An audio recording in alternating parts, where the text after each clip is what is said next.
Milli Vanilli. Milli Vanilli. Milli Vanilli! We were scared. People threatened us.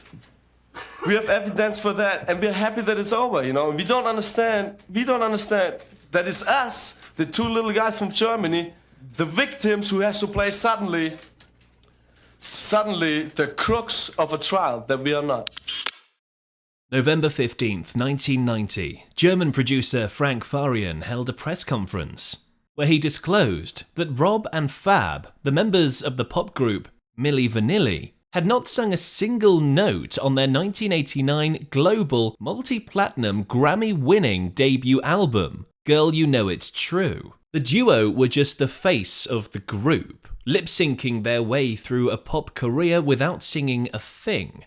They scammed the world. Rob and Fab bore the brunt of the backlash. However, a documentary released in 2023 revealed that the scandal was a result of a relentless music machine. Rob and Fab were merely cogs or puppets in this ugly corner of the industry. So how did Milli Vanilli scam the world? And what happened to the pair after their downfall? Welcome back to Music Mongoose. If you love delving into music history like I do, this is the place for you. Click subscribe and join the pack. For some time, skeptics had speculated that Rob and Fab, with their thick European accents and limited English proficiency, could not possibly have sung the hit tracks Girl I'm Gonna Miss You and Blame It on the Rain. Nevertheless, the revelation sent shockwaves through the music industry. Milli Vanilli, once celebrated pop icons, became the butt of jokes, leading to the revocation of their Grammy Award for Best New Artist, and prompting fans to file class action lawsuits against them. The scandal was among the most significant in music history, but it's not an isolated case. Around the same period, other dance pop acts like Black Box and CNC Music Factory were also caught in similar deceptions. In the wake of Farian's revelation, Rob Pilatus told the Los Angeles Times, stating, "We sold our souls to the devil. We lied to our families and friends. We let down our fans. We understand the magnitude of our mistakes and we sincerely apologize." And in this narrative, of course, the devil is Frank Farian, a talented musician and marketer known for his previous deceptions. He had achieved success in the 1970s with Boney M, a German disco group that appeared to be fronted by 4 Caribbean singers, though Farian himself had sung on their debut album. Knowing the importance of a musical group's image, Farian saw opportunity when he first met Rob and Fab in 1988. Fab, born in Paris, and Rob from Germany were outsiders in their own right. Their paths crossed at a party in Munich, where they were surprised to discover one another. As Fab reflects in the 2023 documentary, there weren't many black people in Munich. We were the only 2 dark-skinned individuals. Both men were healing from abusive childhoods and seeking a sense of family. They soon decided to live together, sharing dreams of stardom. He was like an older brother to me, Fab Morvan recalls, noting that his limited command of German made Rob a protective figure in his life. So they were young, they were attractive, and they were eager for fame. Prime targets for this kind of exploitation. Rob, born in New York City to a black American soldier and a white German woman, spent his early childhood in a Bavarian orphanage before being adopted at the age of 4. Growing up in Munich, he faced racism and feelings of alienation, finding solace and a sense of identity through music and breakdancing. When he met Fab, who had been raised in Paris by parents from the Caribbean island of Guadeloupe, Rob discovered a kindred spirit with similar interests and experiences.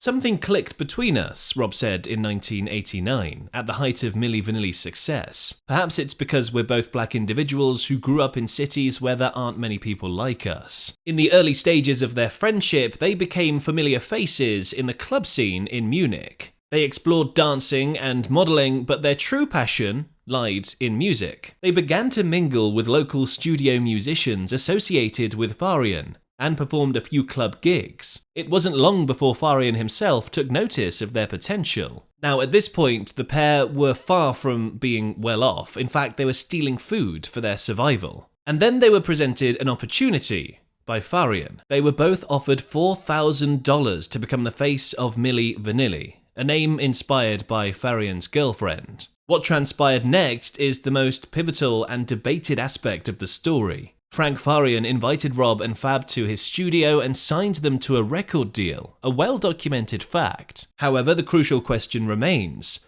did Rob and Fab know what they were signing? Did they know what they were getting themselves into? "We walked into a trap, not realizing it was a trap," Fab recounted in a Vlad TV interview. According to his account, they signed the contract without realizing they were being hired solely to lip sync. They were eager to sing, and when Farian first played them Girl You Know It's True, the song that would propel them to international fame, he presented it as an instrumental. Unbeknownst to them, Farian had already recorded the vocals with professional singers. And the song wasn't even new. While in a German disco, Farian came across the song Girl You Know It's True by Baltimore group Newmarks, and instantly recognized its potential for greater success. So he formed a team to create a revamped version of the song, blending its original hip-hop style with Eurodance. In 1988, he began recruiting talent, including sisters Linda and Jody Rocco for backup vocals, and rapper Charles Shaw for the track. Shaw recalled,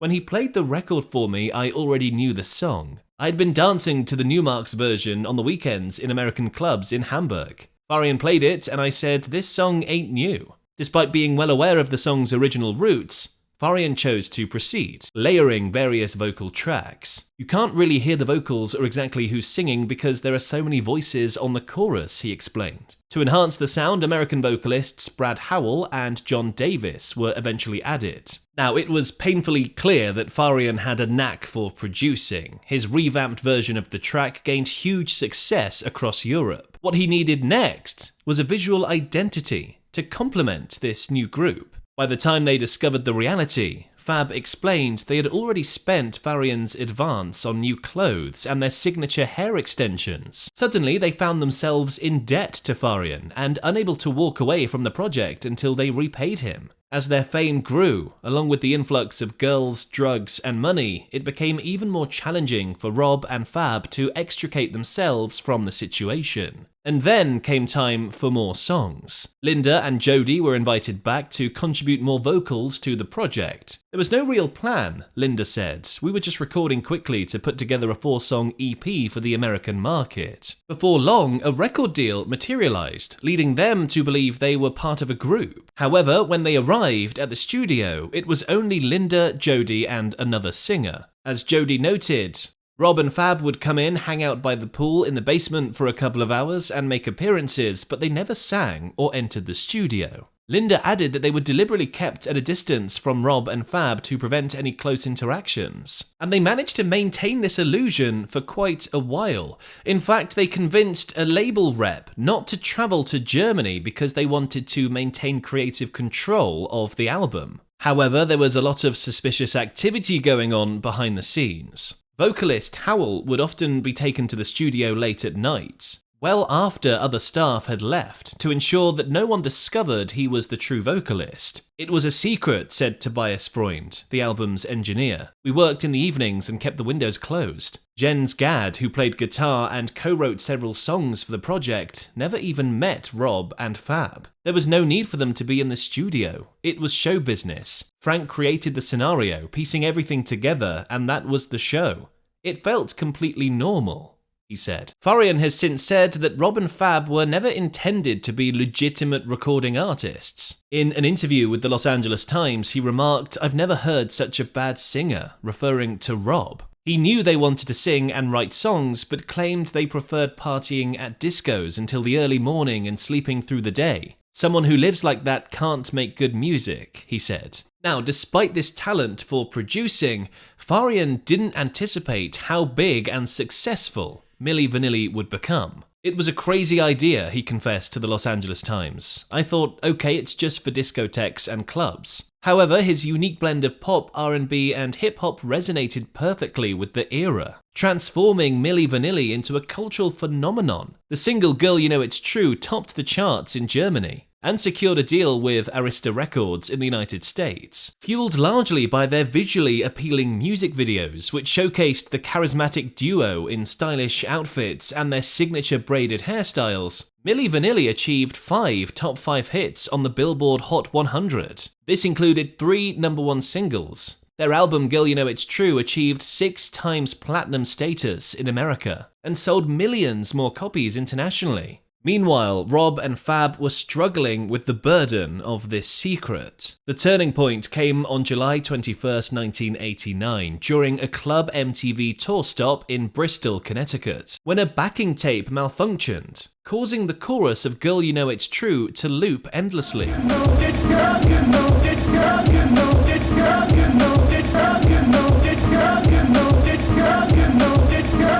While this incident didn't immediately derail their career, Rob later described it as the beginning of the end. According to Rolling Stone magazine, no one at the time actually believed that Rob and Fab were singing the songs, nor did they care. People bought their records anyway, purely for the joyfully absurd bubble funk pop sound that they delivered. Rob couldn't help but speak in interviews, and his struggle with English starkly contrasted with the rich American baritone heard on their tracks. And it remains a puzzling question as to why Farian decided to be so obvious about the whole thing. He could have played things a bit safer, maybe allowing Rob and Fab to record a few sessions on their own without ever intending to use them, leaving Rob and Fab under the impression that they were part of the process, for example. Instead, he naively entrusted them with the truth, almost as if he wanted to intimidate them. For someone with his level of experience, this was a rookie blunder that ultimately led to massive financial losses. Feeling the pressure of their eventual downfall, Rob and Fab confronted Farian, demanding to sing on the next album.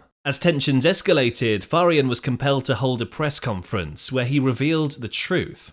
Unapologetic about the deception, he subsequently released The Moment of Truth, a new studio album credited to the real Milli Vanilli, featuring the actual singers from the original album. Meanwhile, the record label claimed pure ignorance, although Rob and Fab insisted that they were fully aware, and it's hard to know who's telling the truth here.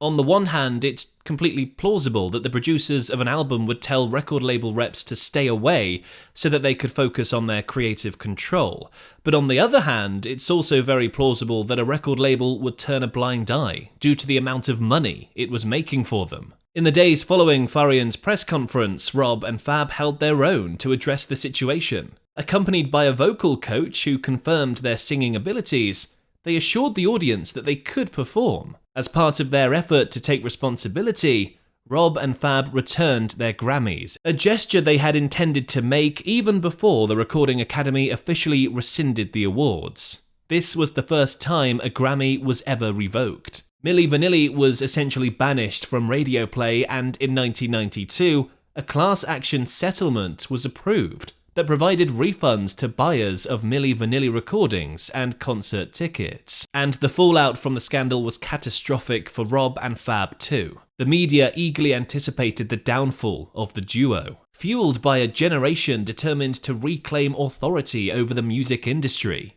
The outrage carried an unmistakable undertone of racism and homophobia. Although Rob and Fab weren't gay, the American perception of 1980s Eurodance pop icons often led to that assumption. But as mentioned, Milli Vanilli weren't the only pop group lip-syncing at the time. Rumours of artists enhancing their vocals or lip-syncing was rife around then. However, what set Rob and Fab apart was their distinctiveness, their unusual presence, foreign backgrounds, and androgynous appeal, which made them easy targets for criticism. And I think this uniqueness is what led to Milli Vanilli remaining a notorious legend over the years. In 1993, they released a self-titled comeback album called Rob and Fab, and even performed live on the Arsenio Hall show. But the album flopped, shifting only 2,000 copies, and both struggled with drug addiction. While Fab eventually found sobriety, Rob's life took a darker turn. In 1996, he served time in prison for assault and breaking into a vehicle. Tragically, in 1998, he died from a drug overdose in a hotel room in Frankfurt at the age of 33. At the time of his death, Rob was working with Frank Farian again.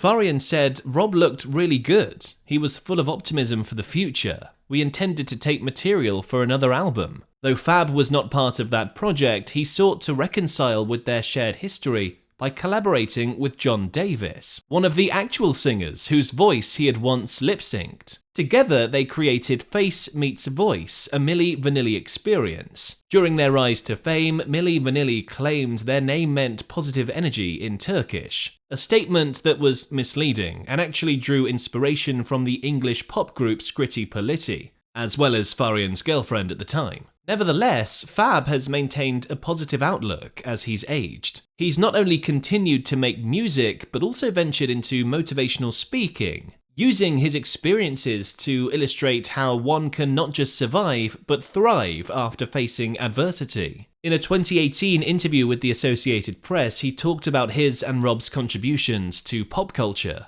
People might say, well, you know, they didn't sing on the record, but look at the rest. We were the heart and soul of Milli Vanilli. We worked hard. We worked our butts off. We entertained people. So Fab is a living example of getting back on the horse, remaining optimistic despite losing everything. Which sort of reminds me of the story of Pete Best. He was the drummer for the Beatles before being fired and replaced by Ringo Starr. And his life afterwards turned out to be quite interesting. You can click over here to watch that video next.